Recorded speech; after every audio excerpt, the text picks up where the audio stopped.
Jaya Radha Madhava Kunja Bihari.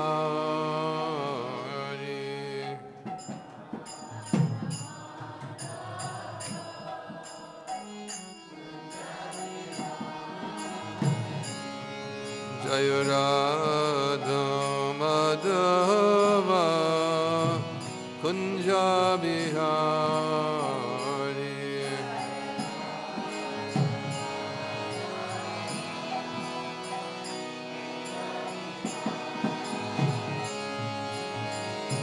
Gopi Jana Vallabha Girivardhari.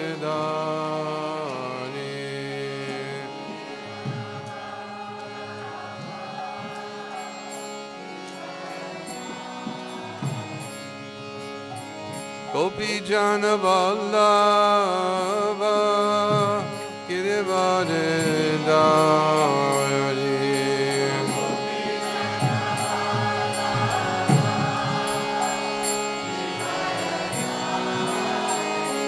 Yasodanandana Rajajana Ranjana.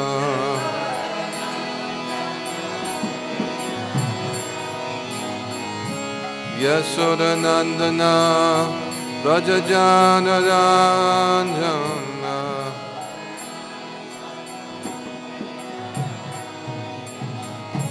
Yamuna Tira Vanachari.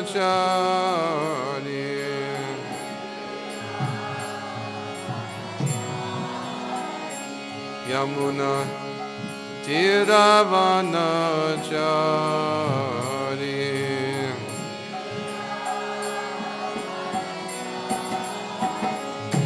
Jaya Radha Madhava Kunja Bihari.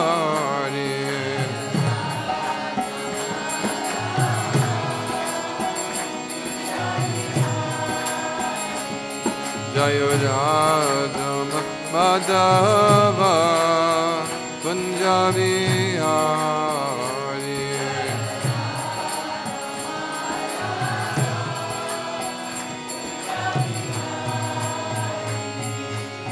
Gopi Jana Vallabha Girivardhari.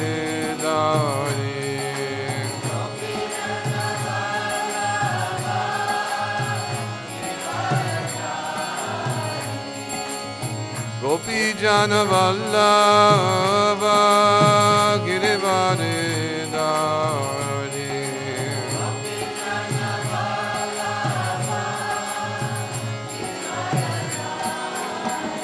Yasodanandana Rajajana Ranjana.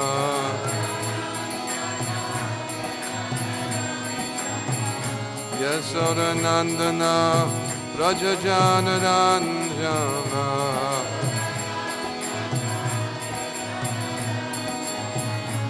Yamuna Tira Vanachari.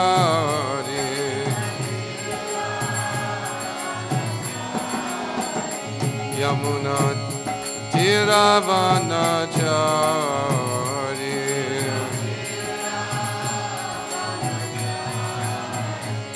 Jaya Radha Madhava Kunja Bihari.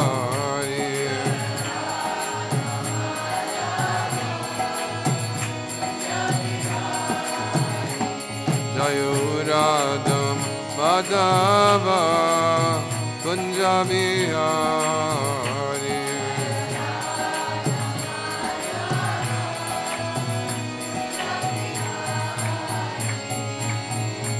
Hare Krishna, Hare Krishna, Krishna Krishna, Hare Hare, Hare Rama, Hare Rama, Rama Rama, Hare Hare.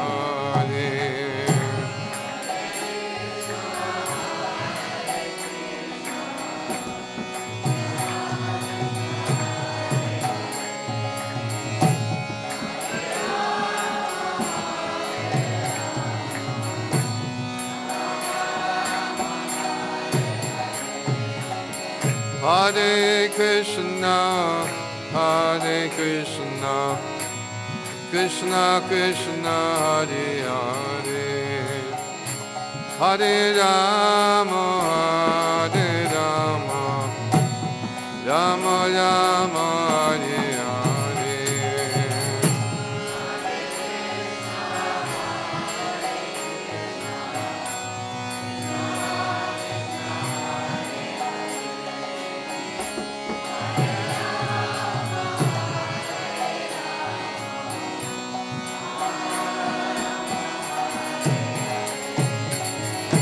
Hare Krishna, Hare Krishna, Krishna Krishna, Hare Hare, Hare Rama, Hare Rama, Rama Rama, Hare Hare.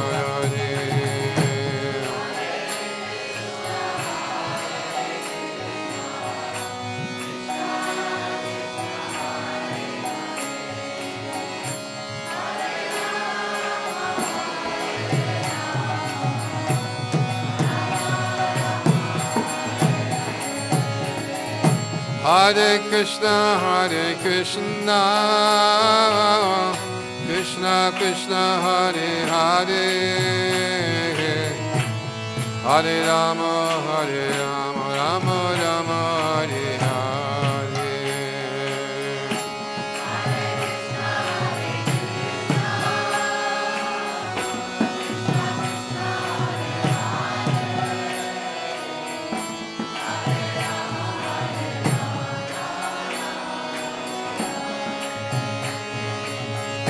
Hare Krishna, Hare Krishna, Krishna Krishna, Hare Hare, Hare Rama, Hare Rama, Rama Rama, Hare Hare.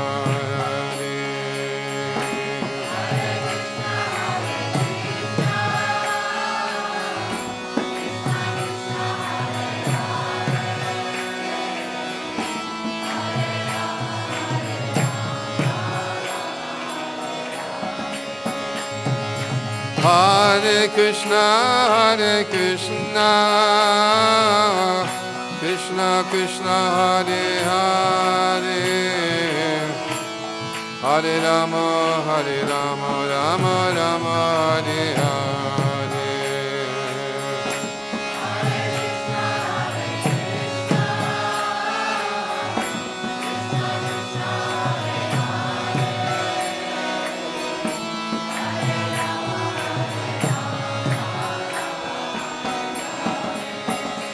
Hare Krishna, Hare Krishna, Krishna Krishna, Hare Hare, Hare Rama, Hare Rama, Rama Rama, Hare Hare.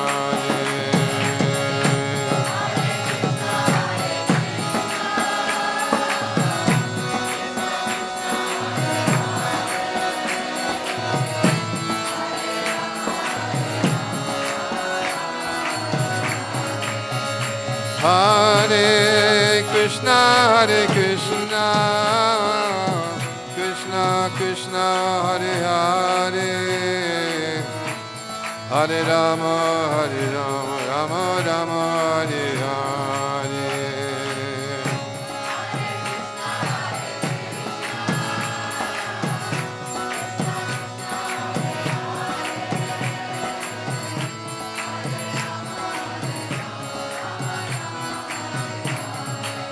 Hare Krishna, Hare Krishna, Krishna Krishna, Hare Hare, Hare Rama, Hare Rama, Rama Rama, Hare Hare.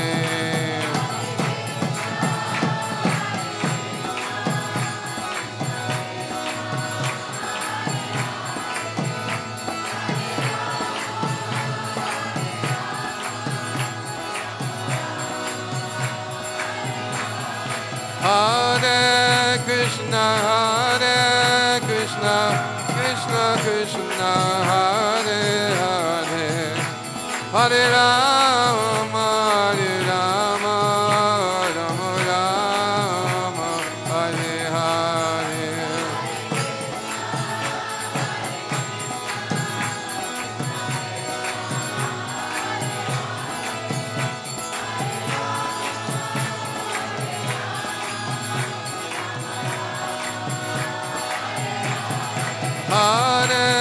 Krishna, Hare Krishna, Krishna Krishna, Hare Hare, Hare Rama, Rama Rama, Hare Hare.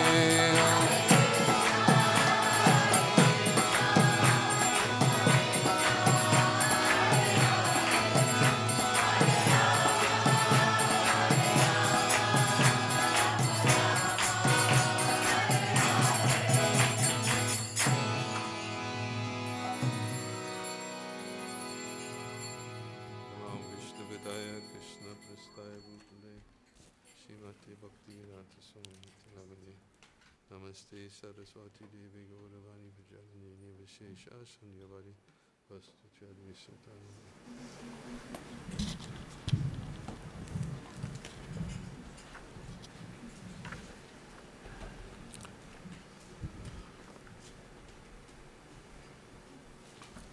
Om Namo Bhagavate Vasudevaya.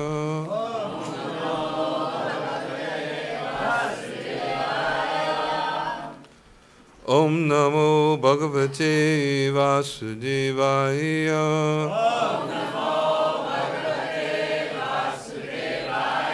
Om Namo Bhagavate Vasudevaya.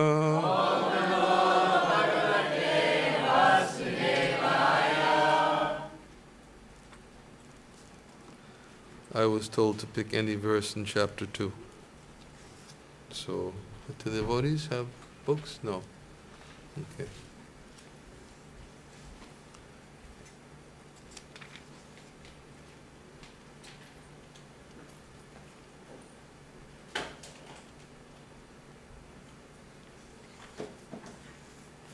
Text 40, chapter 2.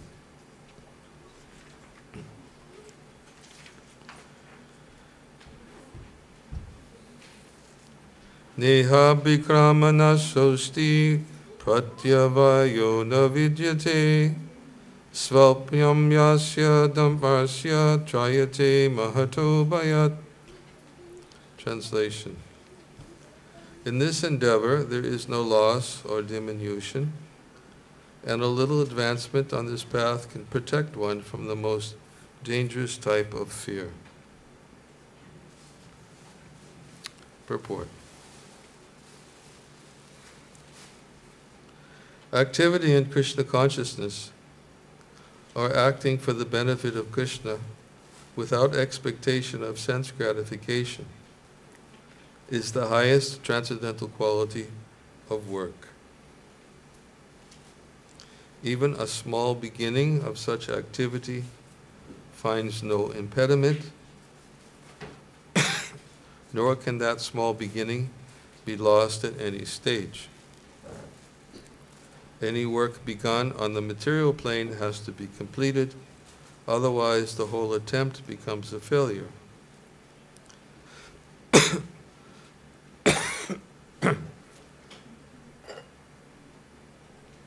But any work begun in Krishna consciousness has a permanent effect, even though not finished. The performer of such work is therefore not at a loss, even if his work in Krishna consciousness is incomplete.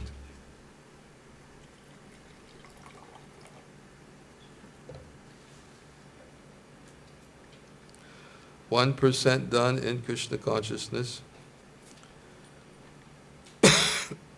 bears permanent results, so that the next beginning is from the point of 2%. Whereas in material activity, without 100% success, there is no profit. Ajamil performed his duty in some percentage of Krishna consciousness, but the result he enjoyed at the end was 100% by the grace of the Lord. There is a nice verse in this connection in Srimad Bhagavatam. Tyaktva svadhamam charanam bhujam harir bhajan apakvota patitato yadi yatra kva vabhajam abhudamushikim kovarta opto bhajatam svadharmata. If someone gives up his occupational duties and works in Krishna consciousness, and then falls down on account of not completing his work, what loss is there on his part? And what can one gain if one performs his material activities perfectly? Or as the Christians say, what profiteth a man if he gains the whole world, yet suffers the loss of his eternal soul? Material activities and their results end with the body, but work in Krishna consciousness carries a person again to Krishna consciousness, even after the loss of the body. At least one is sure to have a chance in the next life of being born again as a human being, either in the family of great cultured Brahmin or in a rich aristocratic family that will give one further chance for elevation. That is the unique quality of work done in Krishna consciousness.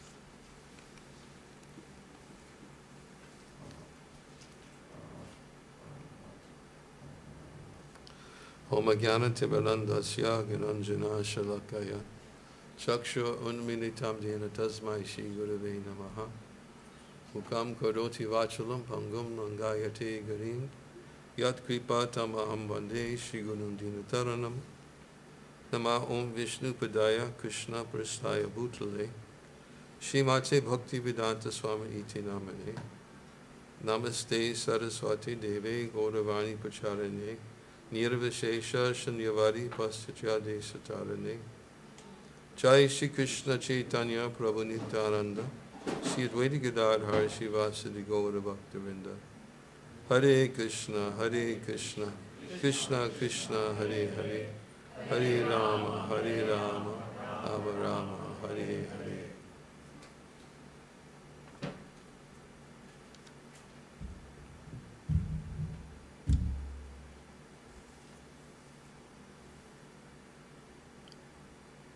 This is a very important verse. Srila Prabhupada would quote it quite frequently.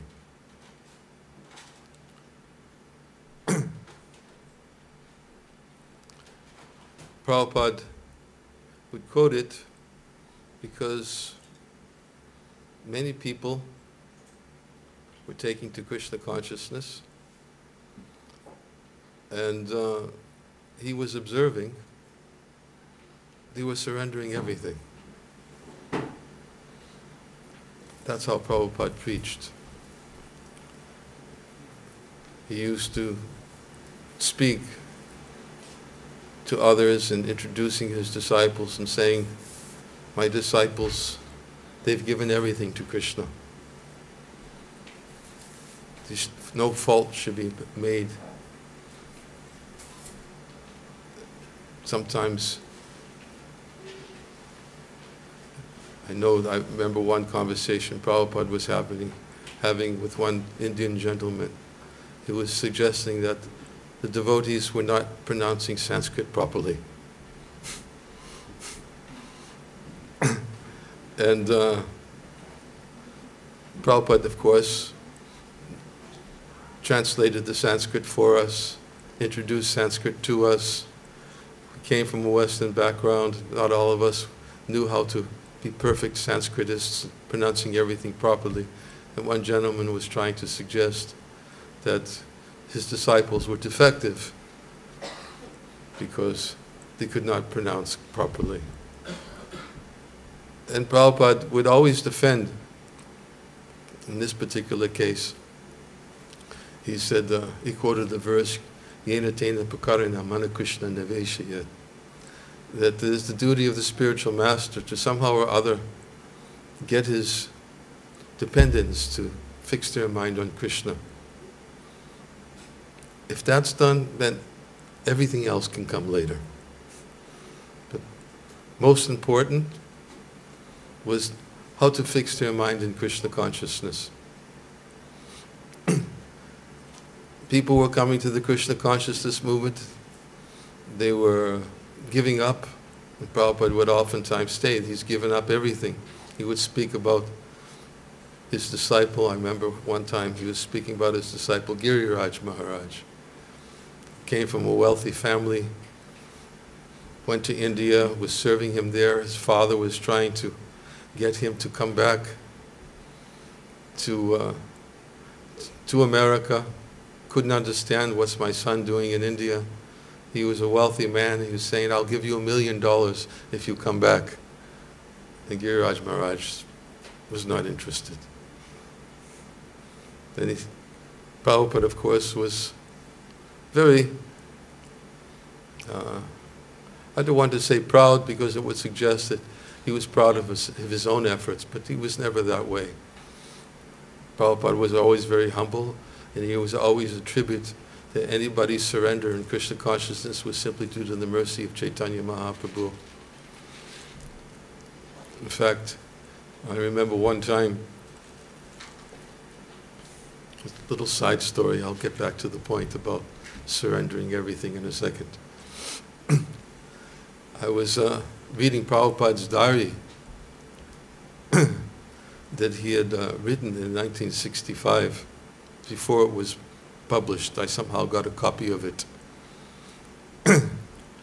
And when I got the devotee who had the copy, it was the original book and it hadn't been seen by anybody yet. He asked me, Maharaj, I have Prabhupada's diary from 1965.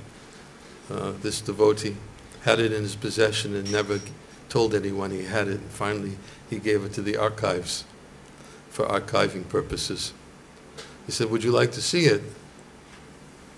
I said, what kind of question is that? Would I like to see it? He said, okay, you can take it with you on one condition. He says, when you can go in the other room and read it, but I'm going to lock you in the room. Make sure I didn't run off with it. So I was thumbing through the diary and I found this entry from February 1966. And Prabhupada had written in his diary entry about how on that particular day he had done a recording of the Sankirtan. Some recording was done with a few of his new followers. And Prabhupada was saying that I have personally witnessed today that Sri Chaitanya Mahaprabhu has said that anyone who comes in contact with the holy name of the Lord, by the potency of the holy name, then even the animals can chant, dance in Krishna consciousness. And Prabhupada said, I have witnessed that today. And he was kind of alluding to the fact that, because this was February 1966, kinds of people who were coming to Krishna consciousness were of hippies. But then he went on to say, such is the mercy of Chaitanya Mahaprabhu, such is the potency of Lord Chaitanya. He said, this is not my credit. This is his potency. That anyone who comes in contact with these names, they will, their lives will change. Of course, that was Prabhupada's purity. He had no pride. He would always give credit to his superiors, to the order of his spiritual master, to Chaitanya Mahaprabhu, and he considered himself an instrument in their hands. And nonetheless, he would defend his disciples, saying that they're very pure, they've given everything to Krishna. And he was very proud, about when I was giving the example of Giriraj Maharaj, because he was an example of somebody who could have had so much materially, but he was not interested at all, because he was interested only in giving his life to Krishna.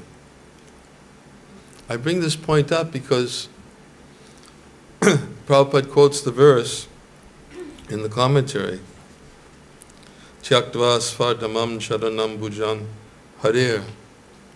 This verse is by Narada Muni in the first canto of the Srimad Bhagavatam.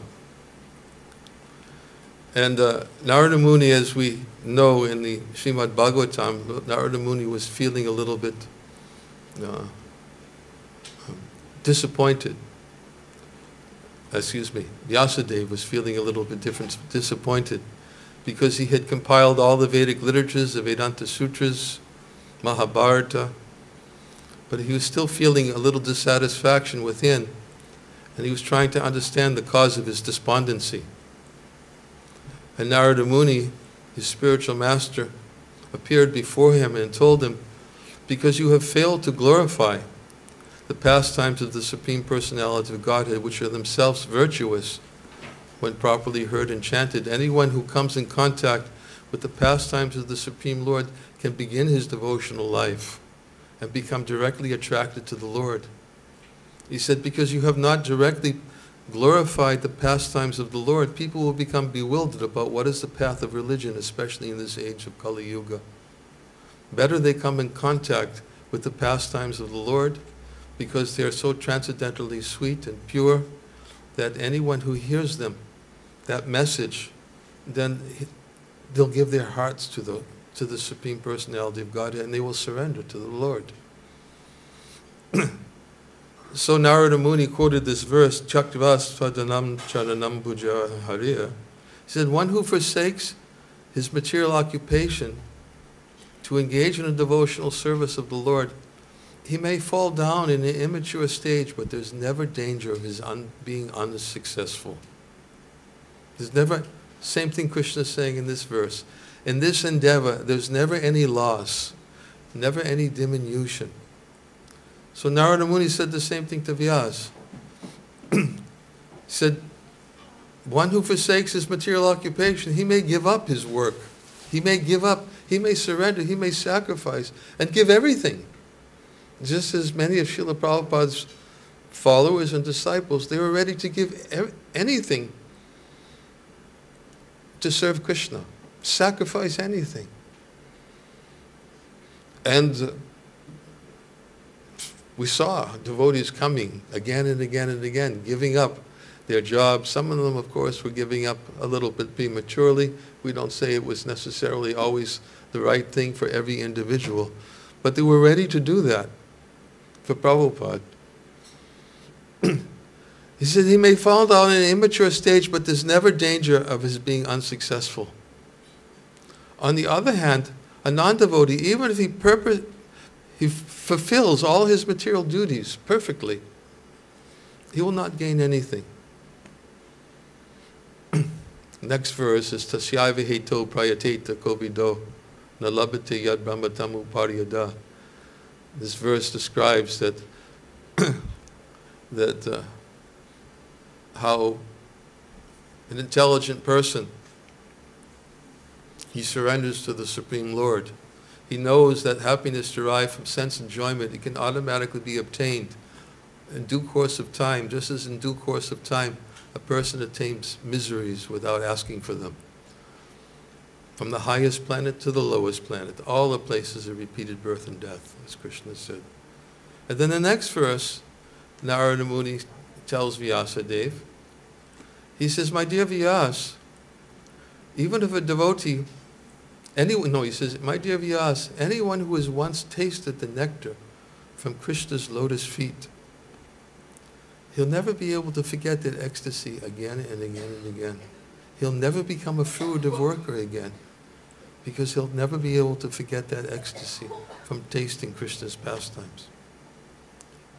These instructions from Narada Muni to Vyasadeva were meant to induce him to take up the work of giving the commentary of the Vedanta Sutra, which are the pastimes of the Lord in the Srimad Bhagavatam. Why? Because there's never any loss. One cannot lose if one surrenders to Krishna. Difficulty is, of course, sometimes people, they look back, they reflect, I surrendered, I gave everything. Sometimes they think that I gave everything, but I didn't achieve the ultimate goal. I didn't achieve pure Krishna consciousness in the amount of time that I thought I could obtain it when I surrendered. I didn't get the ecstasy which Srila Prabhupada talked about, chant and be happy. I chanted, but I wasn't always so happy.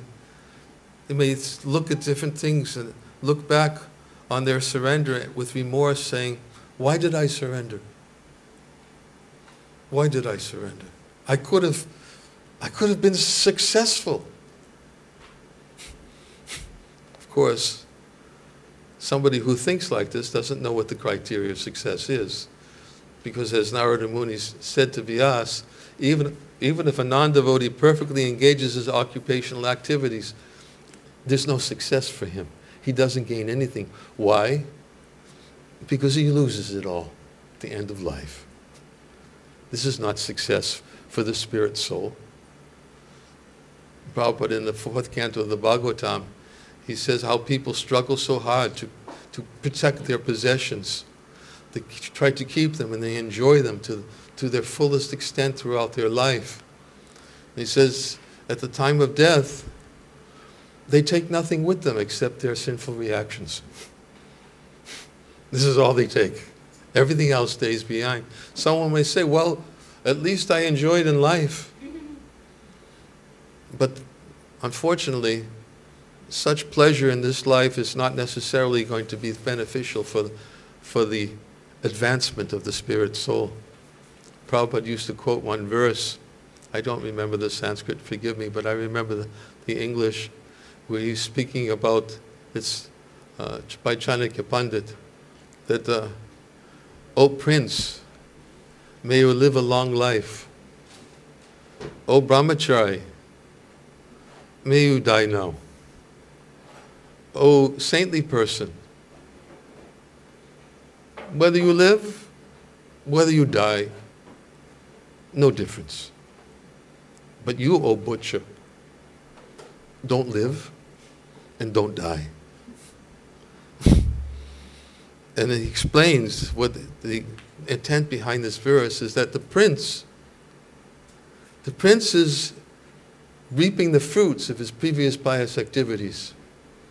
He has opulence, he's enjoying, he's very happy.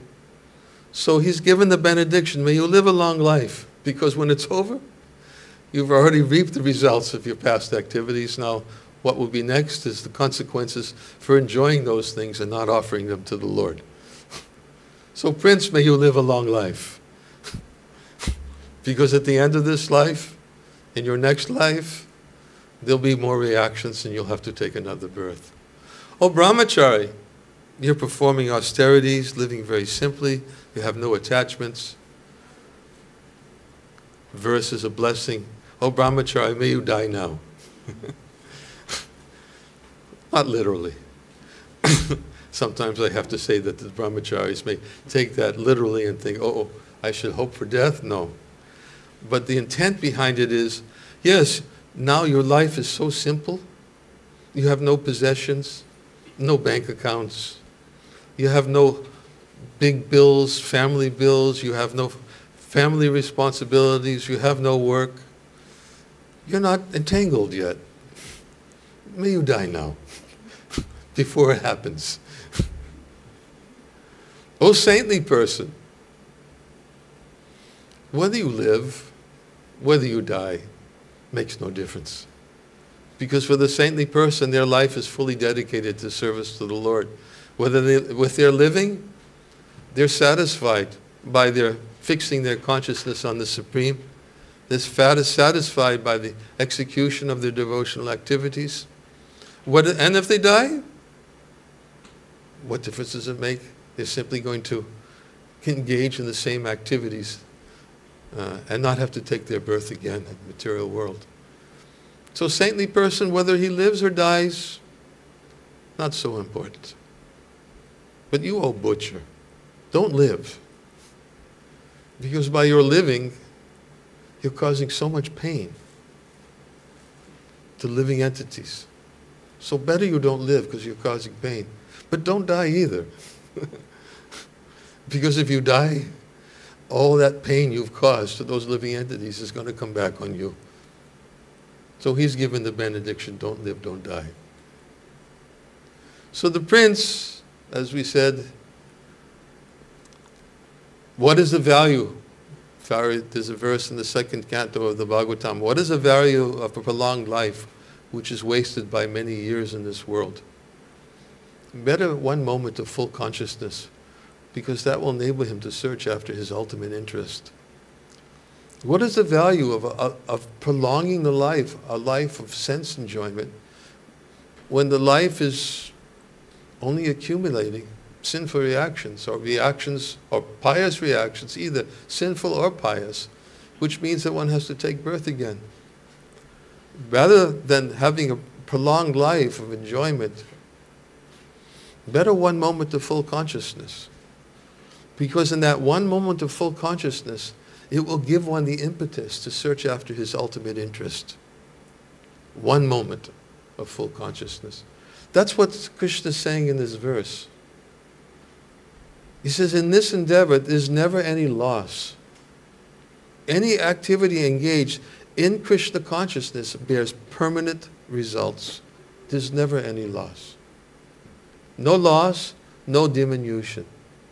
And a little advancement in this path protects one from the most dangerous type of fear. What is the most dangerous type of fear? Forgetting Krishna, actually. That is the most dangerous type of fear. Antakali chamamiva smaran mokva kalevram. Krishna says, whoever ever remembers me at the time of giving up this body, he at once attains my nature. Of this there is no doubt. Whoever remembers me, that's the final examination, the final test is how, at the time of leaving this world, this mortal frame, what will one's consciousness be? What will be the next destination that he'll be carried forward as a result of the activities performed in this life? Therefore, any surrender in Krishna consciousness, if one really understands, if it was performed in this endeavor, Krishna says, there's no loss or diminution. What does he mean by in this endeavor?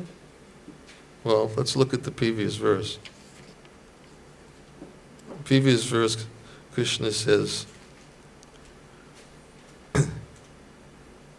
now listen as I explain it in terms, this knowledge in terms of working without fruitive results. When you act in such knowledge, you can free yourself from the bondage of works. Working, acting in knowledge, and working without fruitive results. What does it mean to work without fruitive results? It means to offer the fruits of one's work for the satisfaction of Krishna. Yagyatat kamanonyonja loko yam karma bandhana. Work performed as a sacrifice to the Supreme Lord has to be performed in this world. Otherwise, karma bandhana. Otherwise, one becomes entangled in the fruitive reactions of work. Therefore, perform your prescribed duties for his satisfaction. That way you will remain unattached and freed from bondage. Work in Krishna consciousness. This is the challenge. This is the challenge that's put before everyone who comes to the Krishna consciousness movement. There's a reason why Prabhupada chose to be the International Society for Krishna Consciousness. Someone tried to suggest to Prabhupada, why don't you call it the International Society for God Consciousness? But Prabhupada was not in the least bit interested. He understood that this International Society for Krishna Consciousness is meant for invoking consciousness of Krishna. And in various ways, Krishna has given his instructions in the Bhagavad-gita about how to remember him. Tasmata saveshu bhuteshu mama nusmara yudhyacha mayaprata mano buddhya mamish vaishya asangshaya. He says, perform your prescribed duties to Arjuna of fighting, and at the same time think of me. With your activities dedicated to me, with your mind and intelligence fixed upon me, you will come to me surely. Of this there's no doubt. Krishna gives his assurance. In many places, Krishna gives his assurance. He gives guarantees. Yaidam paramam guyam madbhaktesha bhajasyati. He says, for one who explains this supreme secret of devotional service, of bhakti, devotional service to Krishna, for him devotional service is guaranteed. Again, guaranteed. And in the end, he comes back to me. Nachatasman manusheshu kaschin me priya kirtama. There's no servant in this world who's more dear to me than he. No, will there ever be one more dear. Krishna gives us assurances of his protection for those who make the effort to think of him. Machchita magatapana bodhiyaktak parasparam. The thoughts of my devotees dwell in me. Their lives are surrendered unto me. They derive great satisfaction and bliss, enlightening one another and conversing about me. Everywhere in Bhagavad-gita, Krishna is placing the emphasis that the purpose of our activities in the Krishna consciousness movement is to somehow or other to remember Krishna. Yena tena prakarya mana Krishna niveshayat. If remembrance of Krishna is there, there can never be any loss. Krishna will not forget. He'll never forget anyone who tries to remember him. That's why Narada says, anyone who gets a taste of remembrance of the lotus feet of Krishna will never be able to forget that ecstasy again and again. This is how to capture his attention. This is how to, and when one captures his attention, then this is how to be protected from the most dangerous type of fear. Right? Capture his attention means to become under his protection. Because if Krishna never forgets anyone who makes any effort to remember him, therefore he tells Arjuna, Kauntiyata patijanihi nami bhaktya pranashati. You declare it boldly, Arjuna, my devotee is never vanquished. Can never be vanquished. What is a devotee? A devotee is somebody who thinks of Krishna. Manmana bhava mad bhakta madhyaji mam namaskaru. Always think of me. Worship me. Offer your homage to me. This is what he's asking for. This is the surrender that he's asking for, just that we try to remember him. Therefore, anyone who works in this consciousness, Krishna is saying, he can't lose. There's no failure. Someone may say, I gave so much. Well, you gave so much to whom? If you gave so much, who did you give it to? And the consciousness should be, I'm giving it to Krishna. It's my offering. We read the other day, Prahlad Maharaj gave the example of when somebody offers something to Krishna, he says it's just like a person who, a woman who comes, decorates her face in the mirror.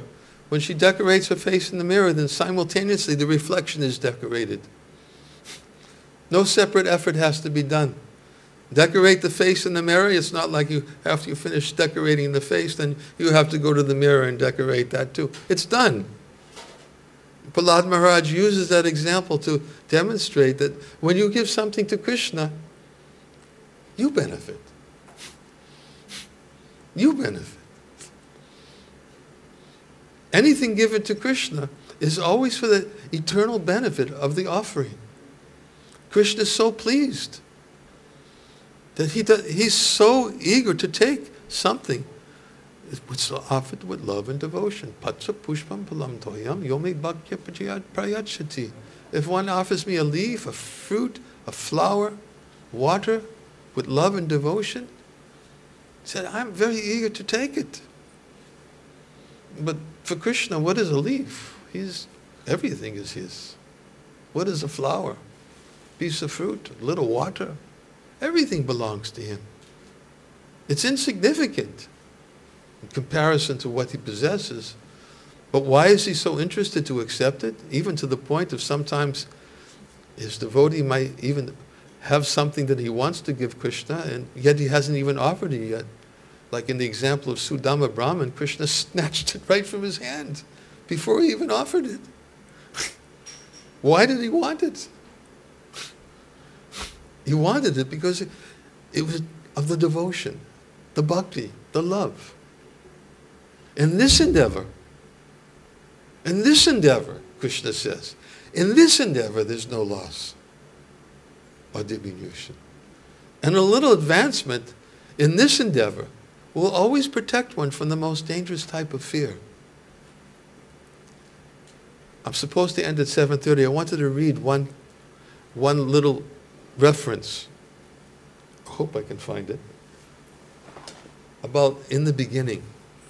Because sometimes people are bewildered. They think, what have I accomplished? Will I be protected? Krishna only protects his pure devotees. Won't protect somebody like me. Why should I make an effort? I have no hope. I have no hope. When I hear about these pure devotees in Srimad Bhagavatam, I think, yeah, they're special cases. They're in Srimad Bhagavatam. But what's that got to do with me? I'm not a special case. Yes, Krishna reciprocates with them. He protects them. We see so many examples how Krishna protects his devotees in the Bhagavatam. But does that apply to me? Well, someone may think that way. But this verse smashes that to pieces. It applies to anyone who works in this consciousness, even for a moment. Even one moment in that consciousness will never be lost. And in the Srimad Bhagavatam, there is one purport by Srila Prabhupada. And let me see if I can find it. I know where it is. I just need to find it. Yes, I found it. It's in the Srimad Bhagavatam, 9th canto, 4th chapter. It's about Maharaj Ambarish. And is the curtains going to open at 7:30? No. I'm just supposed to stop at 7:30, right? That's the... I think that's for question and answer. I don't know. I just saw 6:30 to 7:30. I don't know. I'm usually pretty conscientious about following the local rules and regulations. Huh? Okay. It doesn't open until 8. Huh? It doesn't open up until 8. Doesn't open till 8. Uh-huh. Okay. Here's a verse.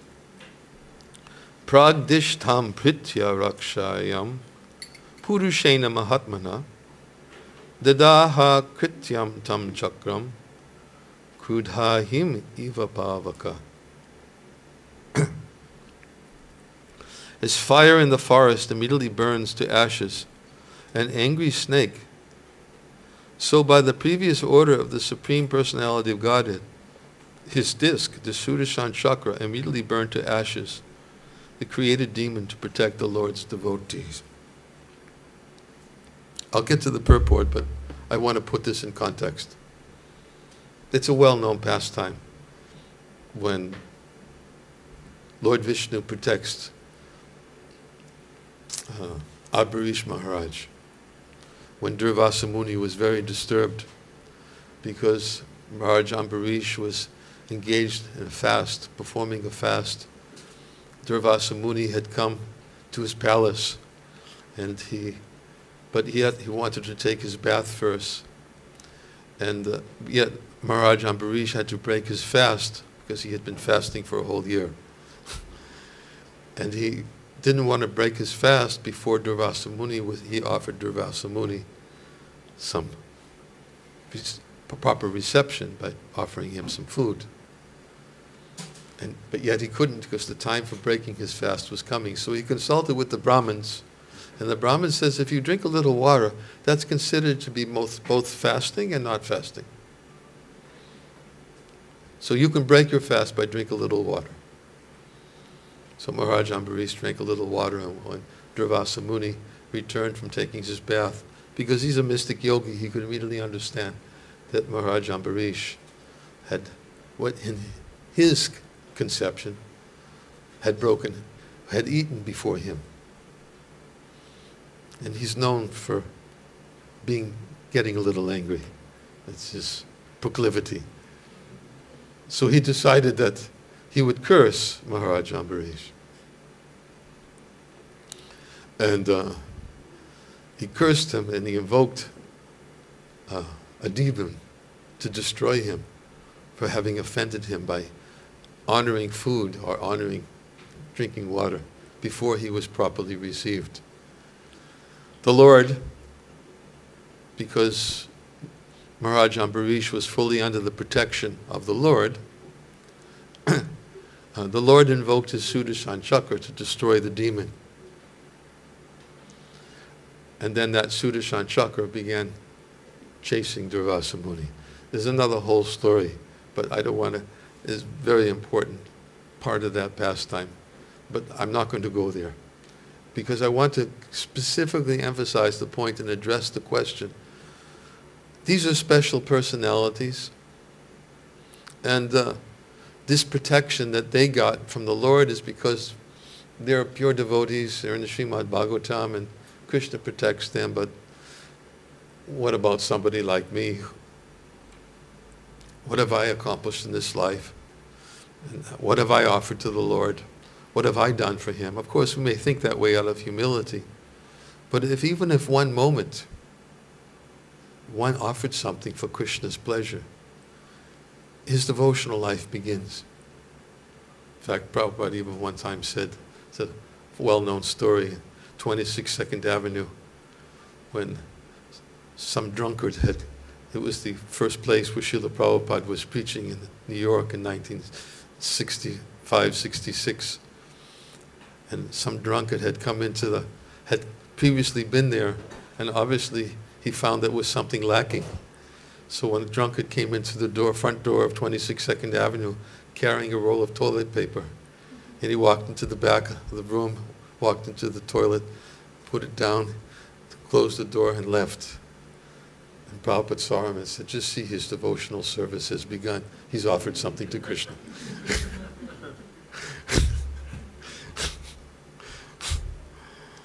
That was Prabhupada's perfect vision, called Agyata Sukriti.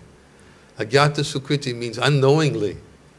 Unknowingly, one offers something to the Lord and one gets credit for that offering. One's devotional service can begin by such Agyata Sukriti. So,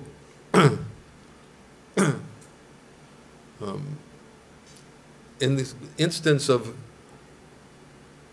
Durvasa Muni and Maharaj Ambarish, this verse again is saying, as fire in the forest burns to ashes immediately, an angry snake, so by the previous order of the Supreme Personality of Godhead, his disc, the Sudarshan Chakra, immediately burnt to ashes the created demon to protect the Lord's devotee. Purport. As a pure devotee, Maharaj Ambarish, although in such danger, did not move an inch from his position, nor did he request the Supreme Personality of Godhead to give him protection. In other words, he was so fixed in Krishna consciousness, when he saw imminent danger, he just did what was most naturally for him. He remembered Krishna, because that's what he does. He just remembers Krishna under all circumstances. That's his natural proclivity, as demonstrated by his devotion. So he didn't even think to ask the Lord, please protect me. Didn't think of it. But of course, because he was so absorbed in Krishna consciousness, the Lord certainly gave his protection.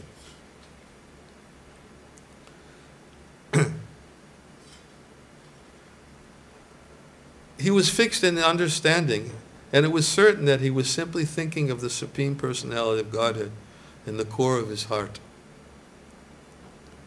A devotee is never fearful of his death, for he meditates on the Supreme Personality of Godhead always, not for any material profit, but as his duty. The Lord, however, knows how to protect his devotee, as indicated by the words pragdishtam. The Lord knew everything. In other words, savasya, what is it? Ataksmiti jnanam apohin. What is savasya chaham? I forgot the verse. Mataksmiti jnanam apohanam cha. Right? Tasava ahama vedanti kudveda videva chaham. Okay. My memory is is failing me as I'm getting older. These verses, I used to memorize all these verses when I was out distributing books in the streets. I memorized so many of them, but now, after 50 years, sometimes they disappear. So, Krishna says, from me becomes remembrance, knowledge, and forgetfulness. So, and not only that, but Krishna, who is situated within the heart, he knows the devotee who's remembering him. He says, Te shamivano kampratama hamagyana jam tama. Out of compassion, I am situated within the heart. I destroy the shining lamp with the shining lamp of knowledge, the darkness born of ignorance. He knows everything that is situated within the heart of every living being. So therefore, as indicated by the words pragdishtam, the Lord knew everything.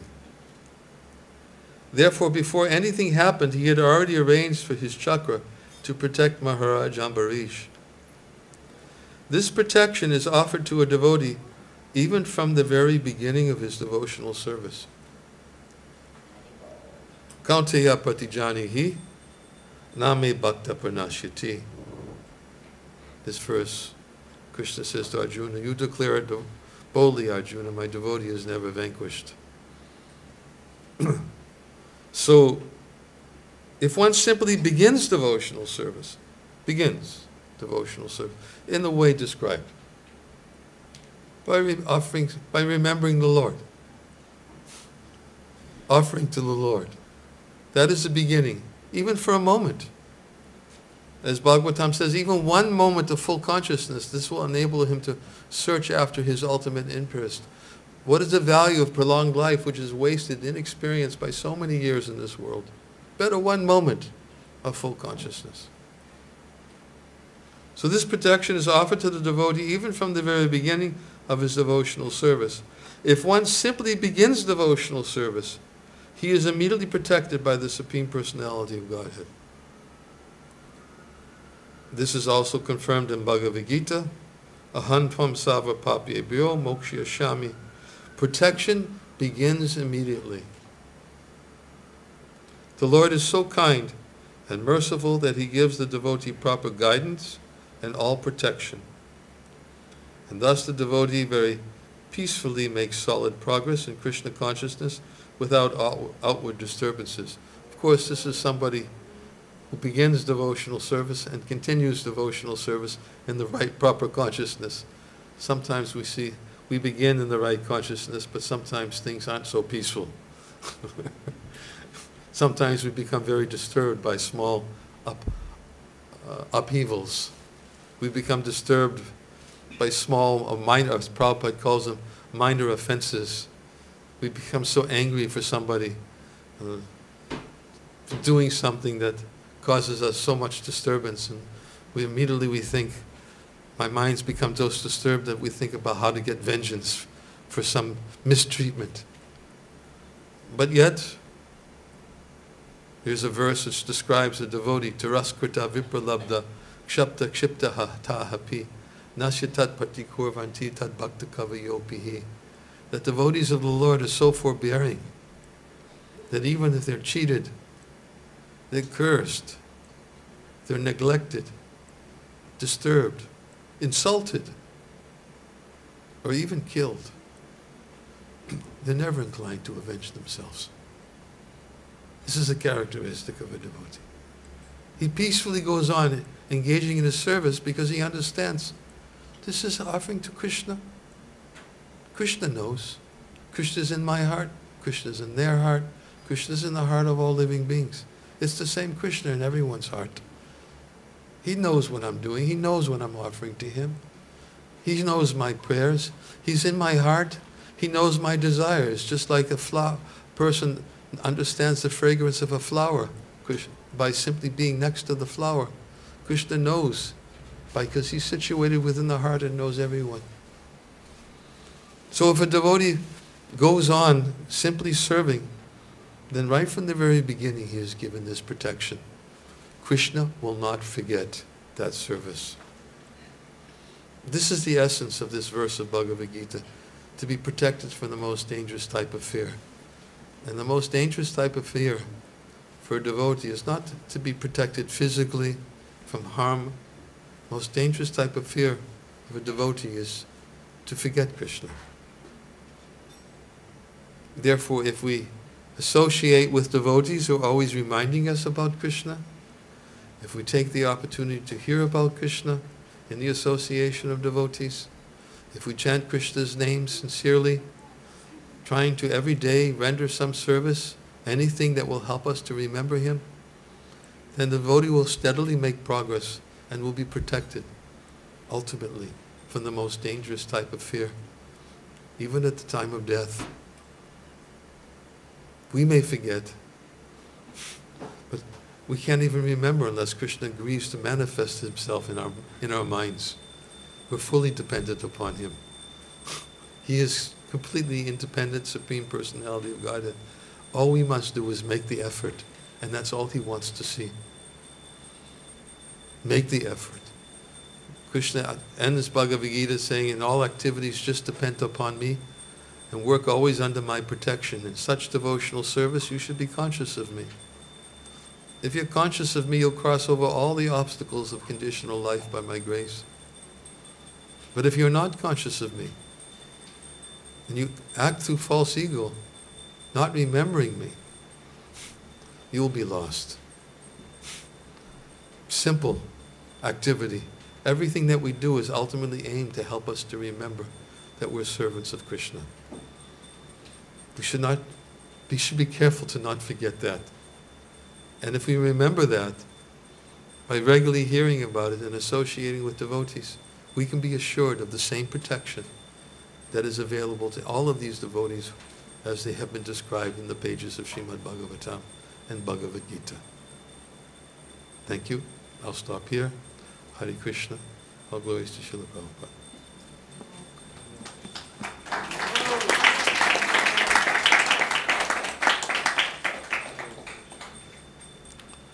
Any questions?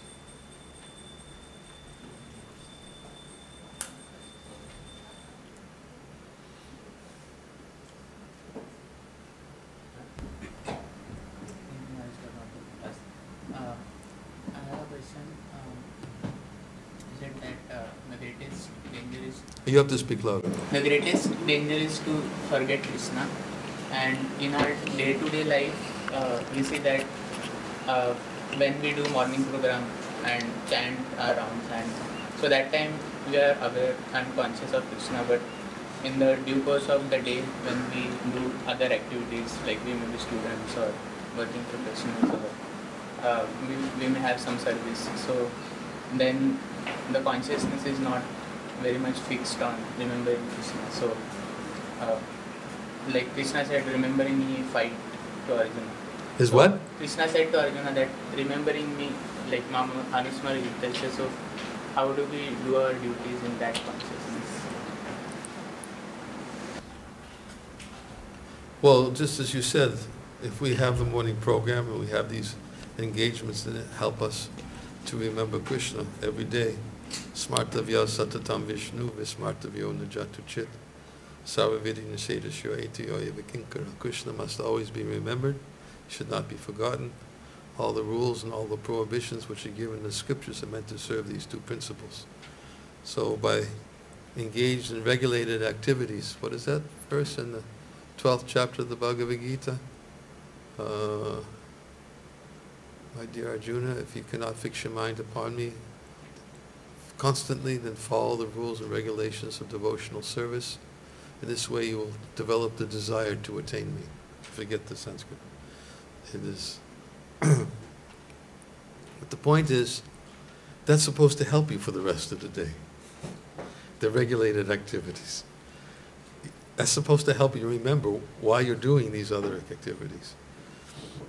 Doing these other activities, we may be doing some service in the temple, we may be working in the office. We've explained so many times that whatever work that we perform to maintain body and soul together is a support. It's a support. It's called Gauna Dhamma. Gauna Dhamma means it's secondary duties that support us. Our primary is Mukhya Dhamma. Mukhya Dhamma is what you do in the morning. hearing, chanting, remembering, speaking about. These activities are the one of the, or two or three are the 9 angas of bhakti, of Shravanam, Kirtanam, Vishnu Smaranam, hearing, chanting, and remembering. These are meant to help us make progress in the path of devotional service, and they should be done daily. He said, Krishna says, follow the regulative principles of Bhakti Yoga. He's not telling Arjuna to no meat, no intoxication, no illicit sex, and no gambling. He's telling Arjuna, regulate your life to remember me. If you can't, because why? Because you can't remember me all the time.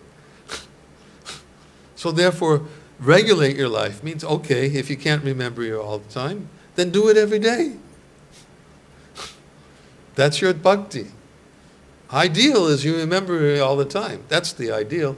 And then Krishna gradually makes his concessions. If you can't think of me, then follow the regulative principles of Bhakti Yoga. So you do that every day. And if you work to maintain body and soul together, then as long as you're working to maintain body and soul together so that you can use it for your Mukhya Dhamma, which is hearing, chanting, and remembering, then it's a support. So you should be thinking, I'm doing this not for fruitive gain. I'm doing this to maintain body and soul together, or maintain the body and soul together of other family members, and to give them the basic necessities of life so they can live in this world, and they also can hear and chant about Krishna and perform sadhana. That's how you think of Krishna. And it means seeing things in the proper perspective. But Krishna, Bhagavatam says, Kamasya nendriya pratya labo jiveta yavata, that life's desire should never be directed towards sense gratification. One should desire to live only because the human form of life enables him to inquire into the absolute truth. This should be the goal of all of his work. Doesn't work for sense gratification. He works to maintain the body so that he can inquire about the nature of the absolute truth and render service to the Lord. Then it's put everything's in the right perspective. Does that answer your question? Okay. Thank you. I'm going to stop here, and I believe they're going to serve prashadam, which is the next part of the program. Thank you very much for your kind attention. Hare Krishna.